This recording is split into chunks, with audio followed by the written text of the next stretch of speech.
बिस्मिल्लाहिर्रहमानिर्रहीम। अस्सलाम वालेकुम प्यारे viewers, welcome to tips and tricks hub. आज भी मैं आपके लिए बहुत ही यूज़फुल टिप्स लेकर आई हूँ जो कि आपकी ज़िंदगी के बहुत सारे मुश्किल कामों को आसान बनाएंगी और बिल्कुल फालतू और बेकार चीज़ों के साथ कुछ DIY आपके साथ शेयर करूँगी जो कि अगर आप घर में बनाती हैं तो बहुत ही आपके लिए वो यूज़फुल साबित होंगे। और इन टिप्स और DIY से फ़ायदा हासिल करने के लिए प्लीज़ वीडियो को फुल वॉच कीजिएगा और स्किप बिल्कुल ना कीजिएगा। अगर वीडियो पसंद आए तो प्लीज़ वीडियो को लाइक भी कीजिएगा और अगर चैनल पे न्यू हैं तो चैनल को सब्सक्राइब भी कीजिएगा। और हाँ, अपनी राय का भी कमेंट करके ज़रूर इजहार कीजिएगा। तो चलते हैं वीडियो की तरफ। आज की टिप नंबर 1 एक्चुअली में एक DIY ऑर्गेनाइज़र है। अगर आप वो घर में बनाती हैं और बहुत ही बेकार चीज़ों के साथ ये बन जाता है, तो घर में पड़ी हुई बेकार चीज़ों के साथ अगर आप ये DIY ऑर्गेनाइज़र बनाती हैं तो आपकी बहुत ज़्यादा ये काम आएगा। आपकी बहुत सारी चीज़ें इसमें अरेंज हो सकती हैं। तो इसके लिए आपने एक पुराना कोई सा भी हैंगर लेना है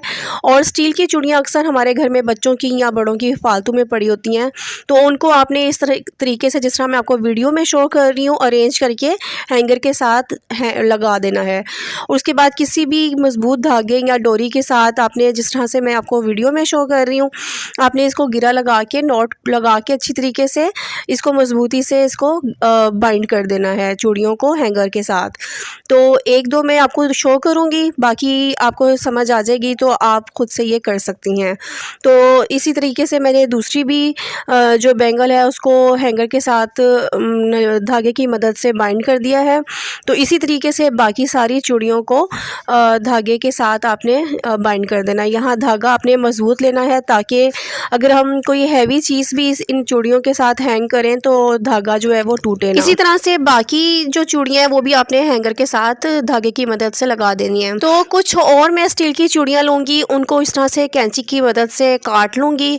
तो जो मैंने हैंगर के साथ चूड़ियाँ लगाई थी वो 5 थी, तो इसीलिए मैं यहाँ पे 5 ही चूड़ियाँ लूँगी और इन 5 चूड़ियों को मैं इस तरह से हाफ़ काट के, तो ये टोटल मेरे पास 10 जो है ना वो हाफ़ बैंगल्स बन जाएंगी। तो अब ये मैं 10 इनके हुक बनाऊँगी। तो इस तरह से हाफ़ काटने के बाद आपने इनको इंग्लिश का जो अल्फ़ाबेट होता है S उस फॉर्म में आपने लेकर आना है। तो बिल्कुल इसी तरह से जिस तरह मैं आपको वीडियो में शो कर रही हूँ S फॉर्म में आपने इसको लेकर आना है। तो आपने इसके इसी तरह की ये 10 हुक बनाने हैं और ये हुक बहुत ही मजबूत किस्म के होंगे। तो आगे चल के मैं आपको बताऊंगी कि आपने इन हुक्स को क्या करना है। ये 10 मैंने यहाँ पे हुक बना लिए हैं। अब जो चूड़ियाँ हमने हैंगर के साथ हैंग की थी, बाइंड की थी, उन्हीं के साथ हमने इन हुक्स को लगाना है। पहले हैंगर के साथ 5 हुक लगाएंगे हम और इसी तरह से जो 5 हुक बच जाएंगे वो बाकी हम चूड़ियों के साथ हैंग कर देंगे। तो इसी तरह से आपने जिस तरह मैं आपको वीडियो में शो कर रही हूँ हुक लगाते जाना है और उनको लॉक करते जाना है। तो एक जो S की जो शक्ल होगी ना उसको आपने बंद करते जाना है, तो ये लॉक होता जाएगा। तो इस तरह से ये होगा कि जो हुक है वो हैंगर में से बाहर नहीं निकलेंगे। इसके बाद जो बैंगल्स हैं उनको भी आपस में ज्वाइन कर लेना है धागे की मदद से। तो सारी चूड़ियों को आपने जो है ना धागे की मदद से एक दूसरे के साथ ज्वाइन कर लेना है। धागा आपने मजबूत किस्म का लेना है और नॉट भी अच्छे तरीके से लगानी है ताकि जब हम इस ऑर्गेनाइज़र को यूज़ करें तो किसी किस्म की कोई प्रॉब्लम ना हो। तो इसके बाद आपने जब सारी चूड़ियों को आपस में ज्वाइन कर लिया तो चूड़ियों के नीचे भी जो मैंने हुक बनाए थे वो भी हैंग कर दिए। तो इस तरह से काफ़ी ज़्यादा मेरे पास ये स्पेस बन जाएगी। तो इनको मैं काफ़ी ज़्यादा चीज़ों को यहाँ पे हैंग कर सकती हूँ। तो आगे चल के मैं आपको बताऊँगी कि मैं इसको कहाँ पे और कैसे यूज़ करूँगी। तो सारे हुक लगाने के बाद मैंने लॉक कर दिए और ये बहुत ही ज़बरदस्त किस्म का एक ऑर्गेनाइज़र तैयार हो गया है। तो फ़िलहाल ये मैं अभी किचन में यूज़ कर रही हूँ। वैसे तो ये मल्टीपर्पज़ के लिए आप यूज़ कर सकती हैं, लेकिन मैं यहाँ पे किचन के कुछ बर्तन यहाँ पे अरेंज करके आपको बताऊँगी। तो जो कुछ हुक्स थे उनके ऊपर मैंने कप जो है वो हैंग कर लिए और इसी तरह से मैं जो हैंग करने वाले जो भी बर्तन होंगे मेरे वो मैं इस ऑर्गेनाइज़र के ऊपर लगा सकती हूँ। तो काफ़ी सारे बर्तन मेरे एक ऑर्गेनाइज़र के अंदर लग जाएंगे। ये देखने में भी खूबसूरत लगेगा और मेरे बर्तन भी अरेंज रहेंगे, ऑर्गेनाइज रहेंगे। तो इस तरह की छोटी छोटी जो चीज़ें होती हैं ना वो अगर किचन में पड़ी रहें तो बिखर जाती हैं। तो अगर हम इनको इस तरह से ऑर्गेनाइज़ करके रखेंगे तो ये चीज़ें हमारी ऑर्गेनाइज भी रहेंगी और देखने में भी ये खूबसूरत लगेगा। तो उम्मीद करती हूँ कि आपको ये ऑर्गेनाइज़र पसंद आया होगा। अगर वीडियो पसंद आ रही है अभी तक तो प्लीज़ मेरी वीडियो को लाइक करना बिल्कुल ना भूलिएगा। तो चलते हैं नेक्स्ट टिप की तरफ। नेक्स्ट टिप भी मेरी बहुत ही यूज़फुल है। तो किचन में अक्सर ऐसा होता है कि हम कोई भी वेजिटेबल जो है ना इस तरह से जब ग्रेट कर रहे होते हैं तो अक्सर स्टार्ट में तो कोई प्रॉब्लम नहीं होती, लेकिन जब कोई भी जैसे कि ये आलू जब ख़त्म होने लगेगा तो इसको जब मैं ग्रेट करूँगी तो ये मेरे फिंगर्स पे ये ग्रेटर जो है ना ये लगेगा, चुभेगा। तो इससे बचने के लिए आपने क्या करना है कि एक फ़ोर्क लेना है और फ़ोर्क को इस आलू के अंदर लगा देना है। तो अब जब मैं इस फ़ोर्क के साथ आलू को कद्दूकश करूँगी, ग्रेट करूँगी, तो ये लास्ट में आके बिल्कुल भी मेरे प्रॉब्लम नहीं करेगा, क्योंकि फिंगर मेरी फ़ोर्क के ऊपर होगी और फ़ोर्क अगर ग्रेटर के साथ लगेगा भी तो कोई प्रॉब्लम नहीं होगी। तो इस तरह से आलू भी वेस्ट नहीं होगा, लास्ट तक ये कद्दूकश होगा और मेरी फिंगर्स भी ग्रेटर के साथ लगकर ज़ख्मी नहीं होंगी। मेरी नेक्स्ट टिप भी बहुत ही यूज़फुल है, तो वो इन कीज़ को लेकर है। तो अक्सर ऐसा होता है कि जब हम घर से बाहर जा रहे होते हैं तो हम लॉक करते हैं घर को और कीज़ को इसी तरह से बैग में डाल देते हैं, तो और ज़िप को बंद करके हम जहाँ जा रहे होते हैं वहाँ चले जाते हैं। लेकिन जब हम वापस आते हैं तो एक तो एग्जॉस्ट हुए होते हैं और हमें यही होता है कि फटाफट चाबी मिल जाए और हम ताला खोलें और जाके अपने घर को अनलॉक करें। लेकिन होता ये है कि बहुत सारी चीज़ें हमारे बैग में पड़ी होती हैं तो कीज़ जो है ना वो मिलती ही नहीं है। तो इस प्रॉब्लम का सलूशन मैं आज आपके पास लेके आई हूँ। आपने क्या करना है कि एक सेफ्टी पिन लेनी है और सेफ्टी पिन को आपने इन कीज़ को आपने सेफ्टी पिन के अंदर लगा देना है और इस सेफ्टी पिन को आपने बैग के ऊपर करके कहीं भी अंदर की साइड पे इसको पिन को लगा देना है। और जब आप वापस आएंगी इसको बैग के अंदर कीज़ जो है ना आपको ढूंढनी नहीं पड़ेंगी, क्योंकि ये आपको बिल्कुल बैग खोलते ही सामने नज़र आ रही होंगी। तो इस तरह से आपको जो चाबी जो है ना ढूंढने की प्रॉब्लम आती थी वो अब बिल्कुल भी फेस नहीं करनी पड़ेगी।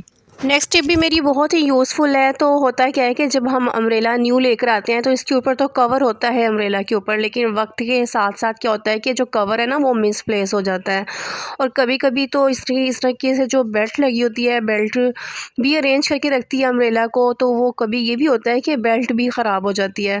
तो हम जब भी इस अम्ब्रेला को कहीं रखने लगते हैं बैग में या गाड़ी में तो ये अम्ब्रेला जो है ना बिखरी रहती है।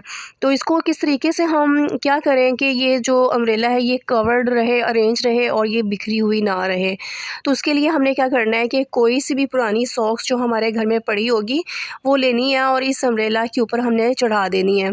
तो इस तरीके से ये होगा कि हमारी जो अम्ब्रेला है वो सिमटी हुई रहेगी। इसको अब हम कहीं पे भी रखें, गाड़ी में रखें, बैग में रखें, तो कोई प्रॉब्लम नहीं होगी और अरेंज फॉर्म में ये ऑर्गेनाइज रहेगी। नेक्स्ट टिप मेरी इस गोभी के फूल को लेके है, जो कि बहुत ही आपके लिए यूज़फुल रहेगी। तो होता है क्या है कि जब हम गोभी लेकर आते हैं तो उसको हम या तो पकाते हैं या फ्रिज में रख लेते हैं। तो अक्सर ऐसा होता है कि इसके अंदर ना कभी कीड़ा भी होता है। तो इसकी टिप तो एक तो ये है कि अगर आपने पकानी हो इसको तो आप इसको ना गर्म पानी के अंदर थोड़ी देर के लिए डिप करके रख दें, तो अगर कोई कीड़ा होगा तो वो निकल के बाहर आ जाएगा। और दूसरी टिप ये है कि ये जो गोभी होती है इसको ख़रीदते वक्त देखा करें कि ये बिखरी हुई ना हो, सिमटी हुई हो और इस तरीके से जैसे मैं आपको वीडियो में शो कर रही हूँ इसके जो फूल है ना वो एक दूसरे के साथ बिल्कुल सही जुड़े हों। तो ये निशानी होती है कि इसके अंदर कोई कीड़ा नहीं है। तो अब नेक्स्ट टिप मेरी जो एक्चुअली में वो है वो ये कि अगर आपने इसको फ्रिज में रखना हो तो अक्सर मुझे तो ये डर रहता है कि इसके अंदर से कोई कीड़ा निकल के पास पड़े हुए दूध या चटनी या किसी भी खाने पीने वाली चीज़ के अंदर चला जाए और अगर हम उस चीज़ को यूज़ कर लें तो वो हमारे लिए बहुत ही नुकसानदेह होता है। अक्सर आपने इस तरह के वाक़यात भी सुने होंगे कि इवन कि अल्लाह रहम करे कि डेथ तक भी हो जाती है। तो इस सब चीज़ों से बचने के लिए आपने इसको गोभी को मेक श्योर करना है कि इसके अंदर कोई भी कीड़ा मकोड़ा ना हो।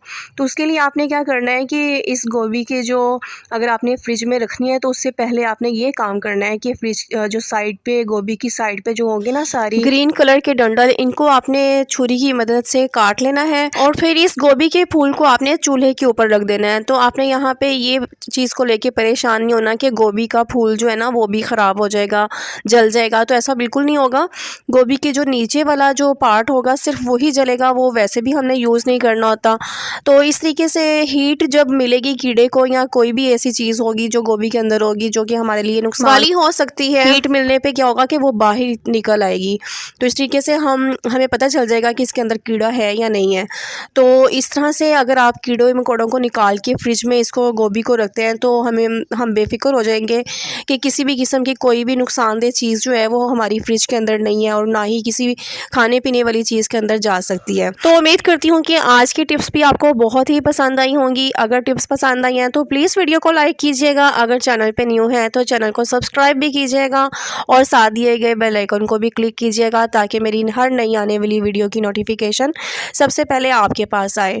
और एक छोटा सा प्यारा सा कमेंट भी कीजिएगा कि आपको कौन सी टिप्स ज़्यादा पसंद आई। तो मिलते हैं नेक्स्ट वीडियो में। अपना बहुत ज़्यादा ख्याल रखिएगा और मुझे अपनी दुआओं में याद रखिएगा। स्टे ट्यून्ड, टेक केयर, अल्लाह हाफिज़।